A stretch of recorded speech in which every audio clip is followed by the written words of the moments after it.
ستړي مشئ دا شهکار اتمن خیل دی. خدای دې وکړي چې روغ جوړ یی. په وړوکوالي کې به مونږه بېلابېل رقم لارۍ جوړولې او ځان به مو پرې بوخت ساتلو. په دې راپور کې را سره د وړوکوالي د لوبو د ګاډو په اړه واورئ. دې ته به مو د سیمانو ګاډي ویل، ځکه چې دا به ټول په ټوله مونږ د ازغن تار د سیمانو نه جوړول. د دې ګاډو ټیرونه به د پیزار د تلو او یا د غونډو لرګو نه جوړ وو. زمونږ د کلي آصف او بلال د ګاډو د جوړولو پاخه استادان وو او د یو ګاډي عمره سیمان اخیستل به د هغوی عوض وو. د سیمانو په ګاډو کې به د رښتیانو د لارو په څیر بیلابیل ډوله ګاډي وو، لکه د بیلګې په توګه ډاټسن، ډاینا، اینو او سوزکې. دې ته به بیا مونږه بیرنګاډی وایو. دا به د لرګي د دړو، 3 وسپنیزو بیرنګانو او یو پیچ نه جوړ وو.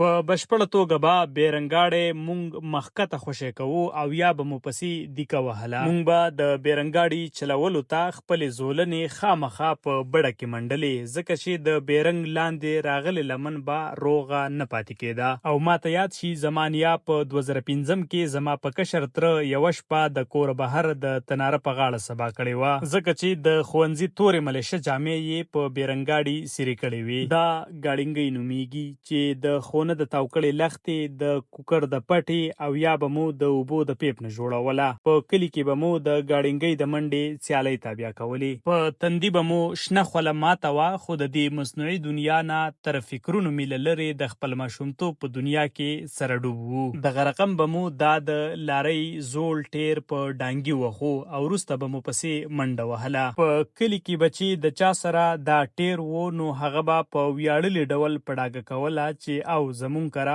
په کاله د رښتیانو غټه لارۍ هم شته. او دې ته به مو د چپلې یا بوتل خوینداړی ویلو چې د کاله او مشرانو نه په پټه به مو خویو. د داسې نورو کلتوري راپورونو لپاره زما یوټیوب ته لاړ شئ. په ډیر درنښت.